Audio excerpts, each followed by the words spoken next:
오늘 함께 은혜 받으실 말씀은 잠언 16장 2절 한 절입니다. 우리 한 목소리로 같이 읽겠습니다. 사람의 행위가 자기 보기에는 모두 깨끗하여도 여호와는 심령을 감찰하시느니라. 아멘. 기도합니다. 사랑과 은혜가 풍성하신 우리 아버지 하나님, 갑자기 확진자가 늘어나서 거리두기 4단계까지 올려야 되는 이 시점에도 저희들을 지켜 돌보아 주시고 하나님께 예배하는 시간을 잊지 않게 하시며 하나님의 말씀에 귀를 기울이게 하시니 감사합니다. 개인의 삶 속에서 주님과 동행하며 사는 시간들을 주님께서 갖게 하신 것을 감사를 드립니다. 주님, 이제 말씀 앞에 우리의 귀를 쫑긋 세우고 하나님을 우리의 영혼이 바라보게 하셨사오니 참으로 우리의 영혼이 하늘에 신령한 것으로 배부르기를 원합니다. 지혜를 허락하여 주시고 세상을 힘있게 살아갈 능력도 겸하여 채워 주실 줄로 믿습니다. 성령께서 이 시간 함께 하시길 원하오며 우리 주 예수 그리스도 이름으로 기도하옵나이다. 아멘. 할렐루야.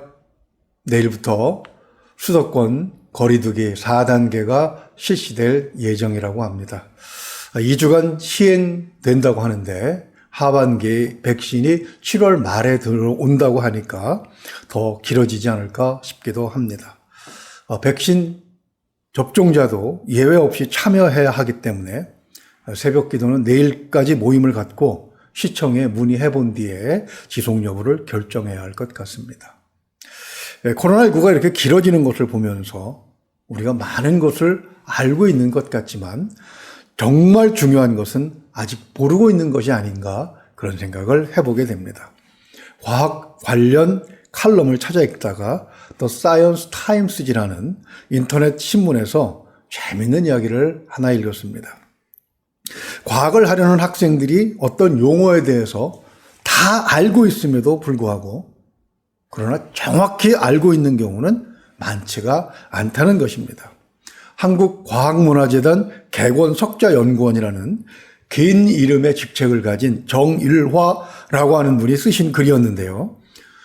초등고생 중에 이공계 대학을 진학하려고 염두에 둔 학생들에게 강의하는 중에 유레카의 단어의 뜻을 물어보니까 모르는 학생들이 없더라는 것입니다. 그러나 이 말을 정확하게 설명하는 학생도 없었다는 것이죠. 유레카, 정확하게 발음하면 휴레카입니다.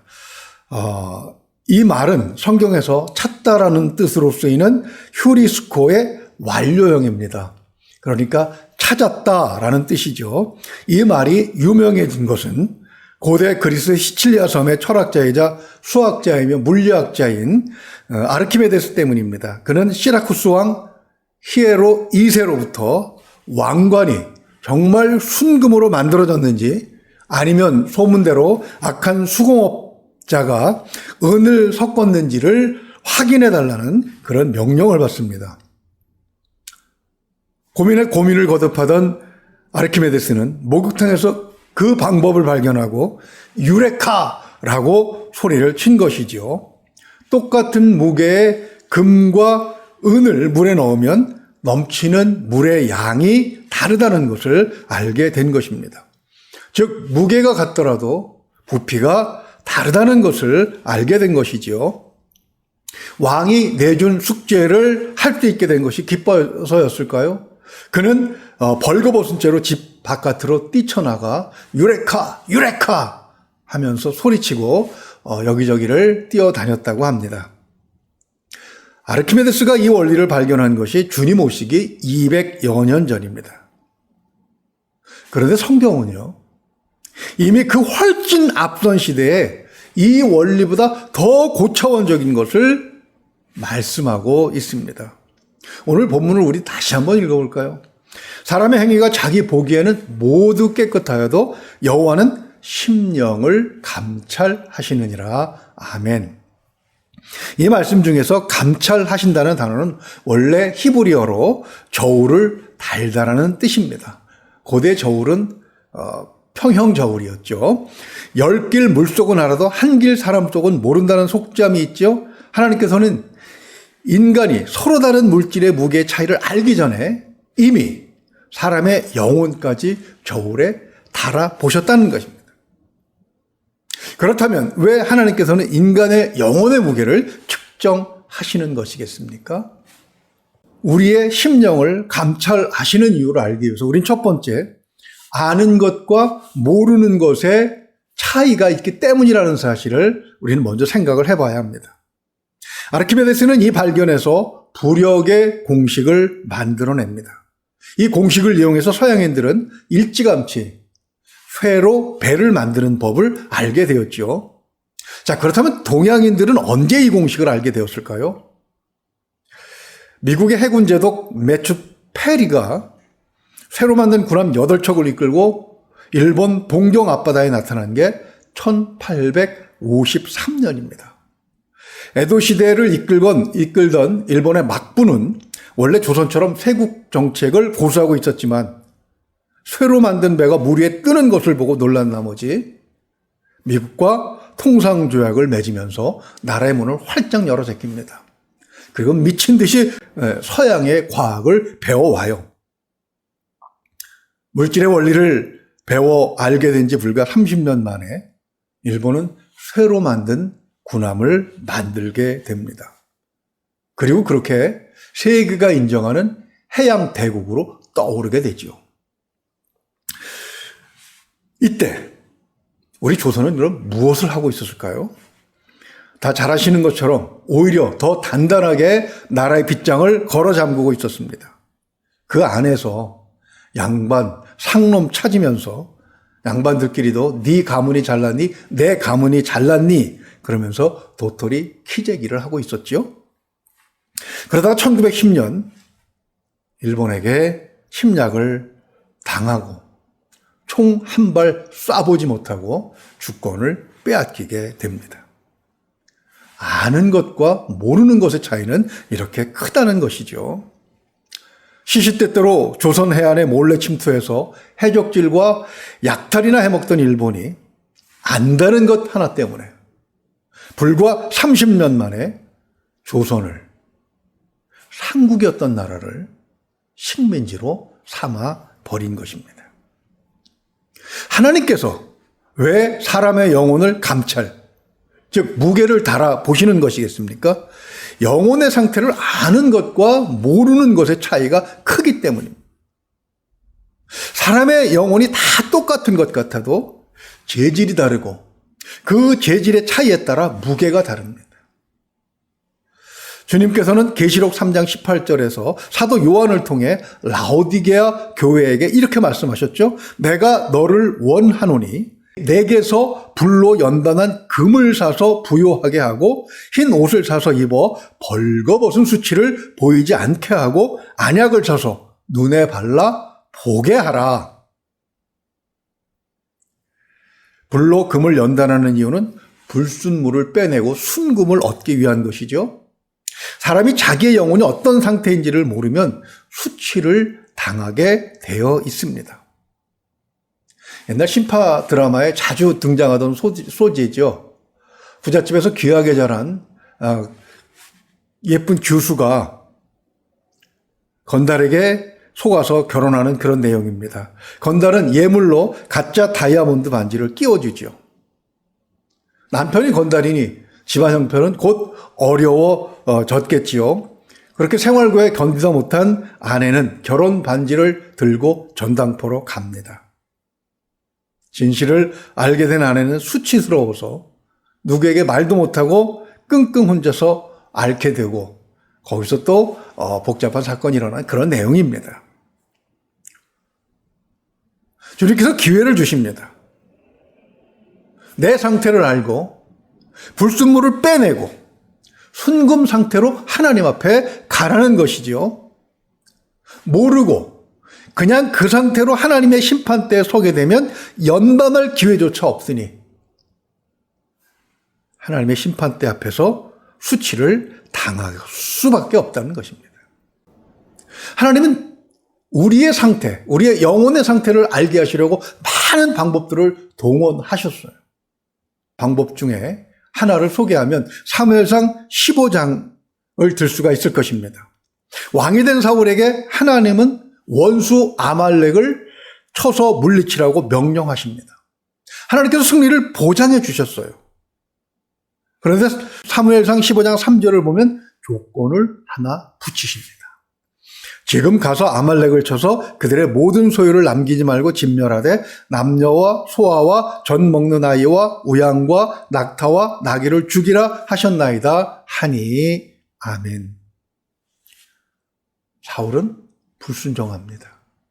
진멸하라시는 하나님의 명령을 어기고 양과 소 등 가축의 좋은 것들과 아말렉의 왕 아각을 죽이지 않고 남겨둡니다. 사무엘 선지자가 그것을 지적했을 때 사울은 자신의 영혼이 순수하지 않다는 것을 깨닫고 하나님 앞에 엎드렸어야 되는 것이죠. 그래야 회개하고 용서를 받을 수 있는 기회를 부여받을 수 있는 거잖아요. 그래서 사울은 변명으로 일관합니다.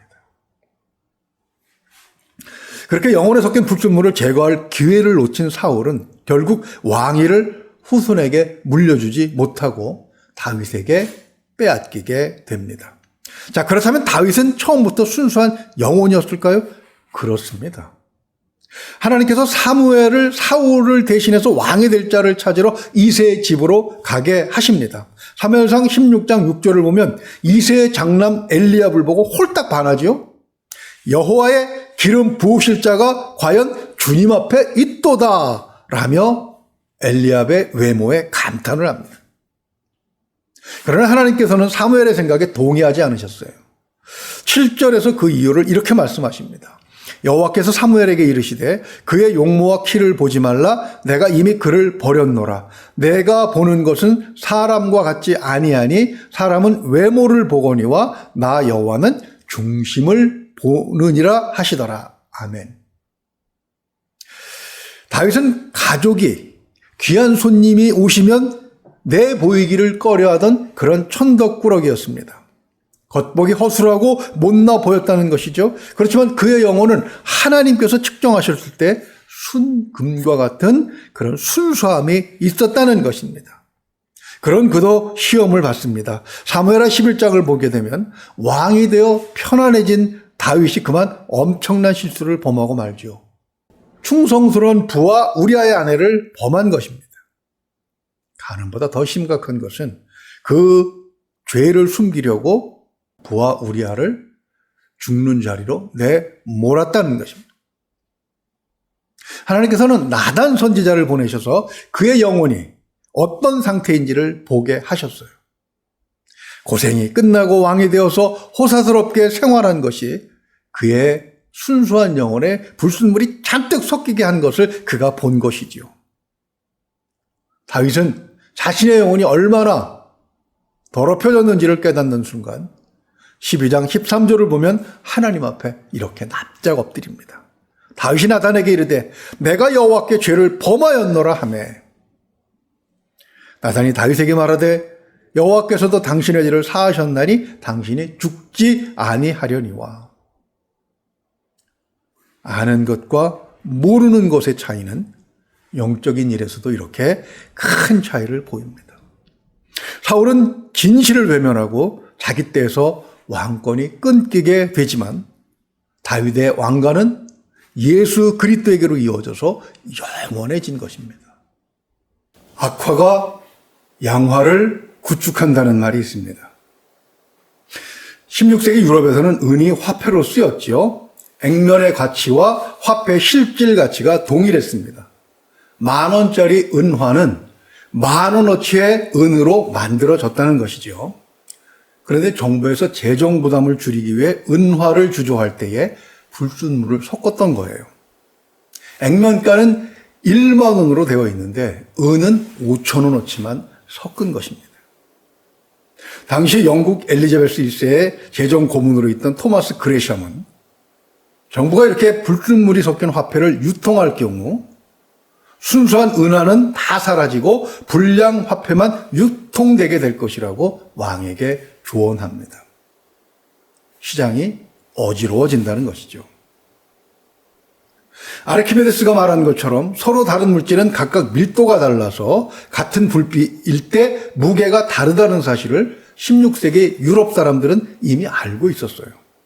사람의 감각은 예민하기 때문에 굳이 화폐를 저울에 달아보지 않아도 순은으로 된 화폐에 불순물이 섞인 것과 안 섞인 것을 구분하는 것은 별로 어렵지 않았습니다. 사람들은 순은으로 된 화폐는 금고에 넣어두고 불순물이 섞인 악화만을 유통시켰죠. 그것을 악화가 양화를 구축, 즉 쫓아낸다라고 말한 것입니다. 이것을 경제학에서는 그레샴의 법칙이라고 합니다. 하나님께서는 이스라엘 사람들의 영혼에 불순물이 섞이면 그것을 깨닫도록 큰 징계를 내리셨습니다. 솔로몬은 열왕기상 11장 3절을 보면 후궁이 700, 첩이 300명이나 되었습니다. 하나님께서 이방인과 통혼하지 말라고 말씀하셨던 그 명령에 불순종하고 정략 결혼을 한 것입니다. 그런데 이방 여인들이 시집 올 때마다 자기 나라에서 섬기던 우상들을 가져온 것입니다. 이미 영혼의 불순물이 잔뜩 낀 솔로몬은 그것을 다 허용해요. 여호와 하나님의 성도였던 예루살렘이 솔로몬한테 그만 우상의 도시가 되어 버린 것입니다. 하나님은 나라를 둘로 나누는 징계를 내리셨어요. 그것은 그들의 영혼이 불순물을 깨닫고 순수하게 만들라는 그런 뜻이었죠. 그러나 둘로 나눈 이스라엘은 오히려 더 심해졌습니다. 악한 마음, 즉 악심이 선한 마음, 양심을 밀어내버린 것입니다. 하나님께서는 기회를 주셨는데 그것을 깨닫지 못한 북이스라엘과 남유다는 그만 역사가 끊기는 그런 징계를 받게 되지요. 하나님과 함께 할 수 있는 사람은 순수한 영혼의 소유자, 즉 하나님의 영혼을 닮은 사람이었기 때문입니다. 그레샴의 법칙, 즉 경제학의 법칙은 영적인 상황에서도 그대로 적용이 됩니다. 에덴 동산에서 쫓겨난 사람들이 어떻게 되었습니까? 창세기 6장 1절을 보면 하나님께서는 그래도 번성하도록 은혜를 베푸셨어요. 그런데 그 사람들의 마음에서 하나님 닮은 영이 점점 줄어들고 불순물이 잔뜩 섞이게 된 것입니다. 최종적으로 어디까지 갔는지 하나님께서는 창세기 6장 3절에서 이렇게 판단하셨어요. 여호와께서 이르시되 나의 영이 영원히 사람과 함께하지 아니하리니 이는 그들이 육신이 됨이라. 그러나 그들의 날은 120년이 되리라 하시니라. 아멘.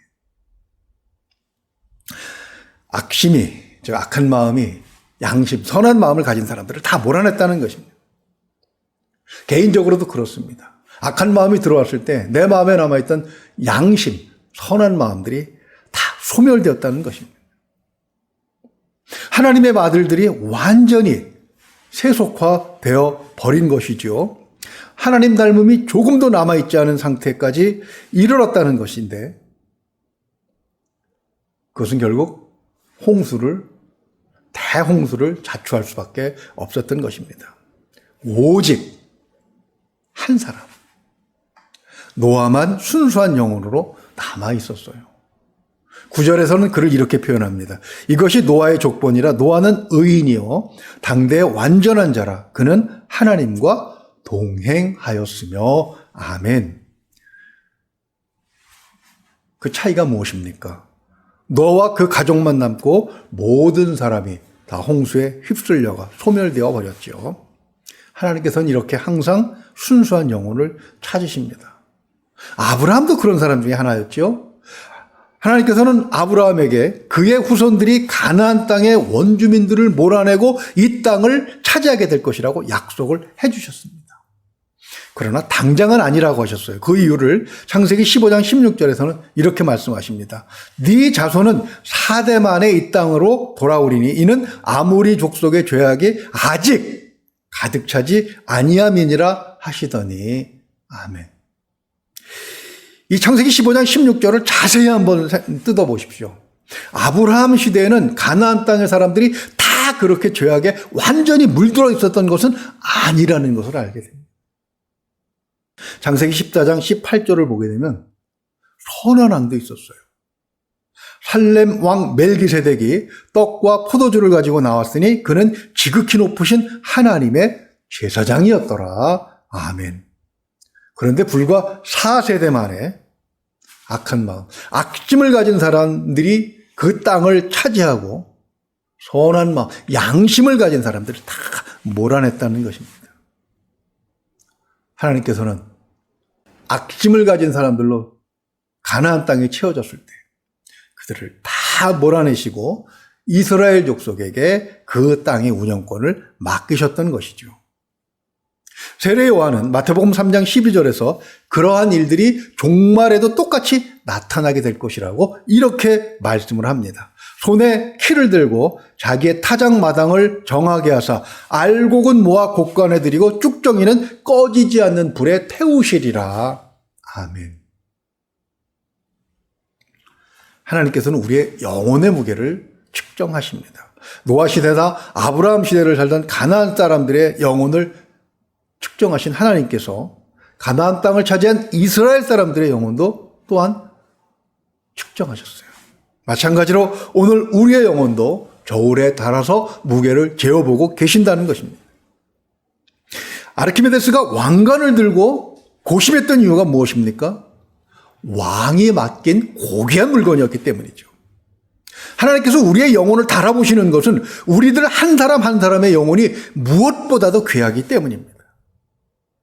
특히 믿는 자들의 영혼은 하나님께서 아들을 십자가에 내어주시고 그 피값으로 사신 것입니다. 귀하지 않을 수 있겠습니까? 그러나 노아 시대의 사람들이 사람의 여자들과 가까이 하면서 불순물이 섞이게 되었듯이 고대 가나안 땅의 원주민들이 악한 영혼을 따라 점차 선한 영혼이 설 자리를 잃어간 것처럼 솔로몬을 비롯한 이스라엘 사람들이 이방인들과 혼인하며 악에 물들어간 것처럼 오늘날 우리도 그럴 가능성이 점점 높아지고 있습니다. 코로나19로 인해 예배당에서 서로 모이지 못하는 기간이 길어짐에 따라 사랑하는 성도들과 만남의 기회는 줄어들고 세상 사람들과 만나는 시간이 점점 늘어나고 있지 않습니까? 우리는 이것을 경계해야 하는 것입니다. 그러나 하나님께서는 코로나19를 오히려 교회와 성도들을 연단하시는 기회로 삼고 계신 것 같습니다.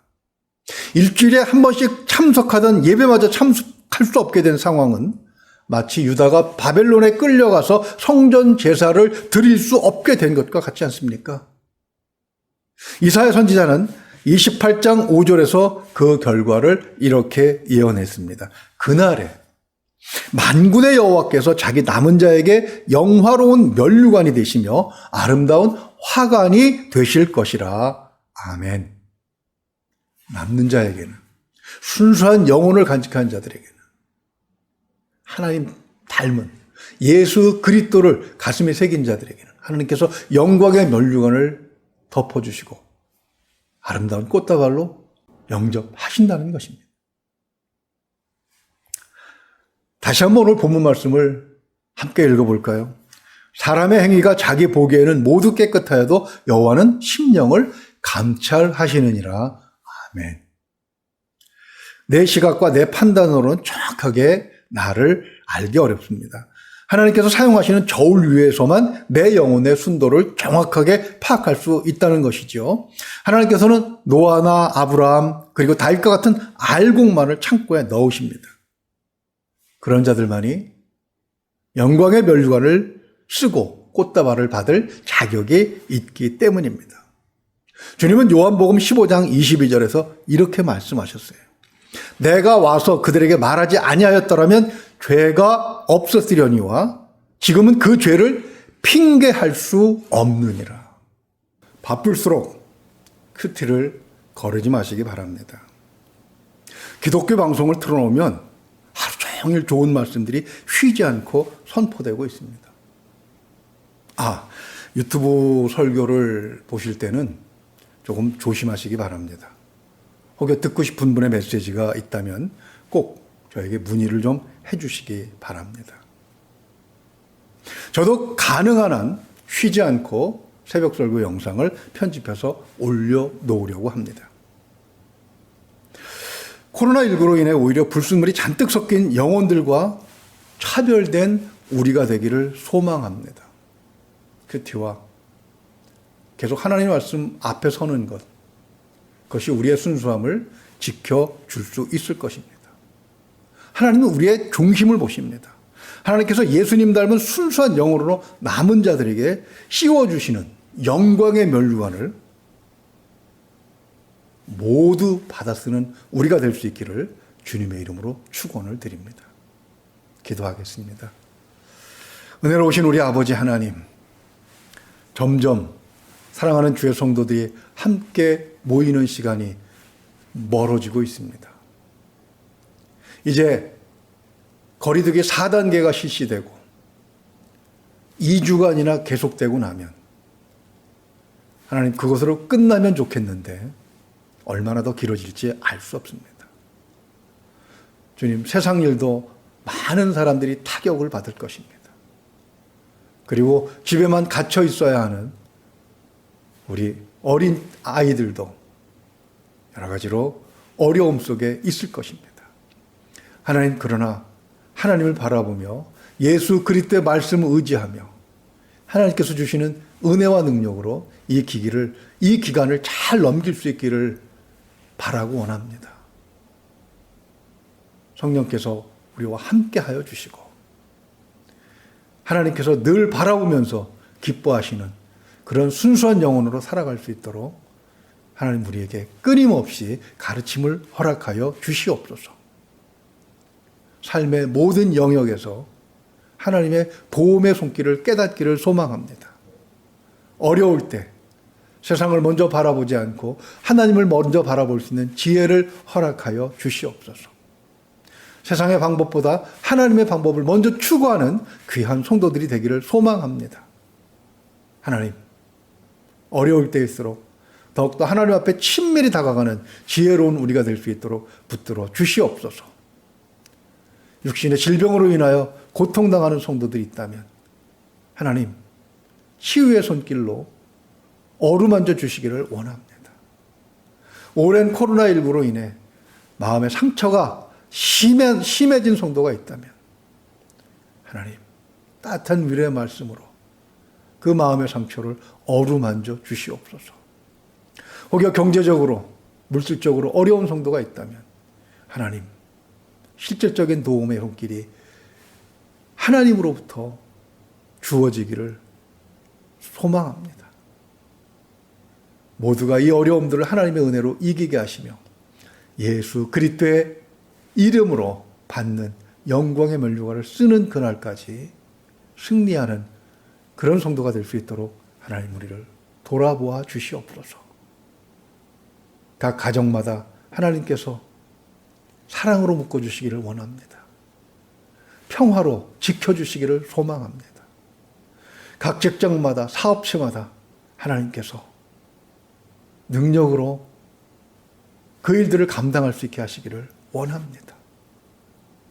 주님, 무엇보다도 건강함으로, 건강한 얼굴로 이 코로나19를 마치고 나서 이 코로나19가 극복되었을 때 웃는 모습으로 만날 수 있도록 하나님, 이번 한 주도 우리를 지켜주시옵소서. 믿고 의지하며 우리 주 예수 그리스도 이름으로 기도하옵나이다. 아멘.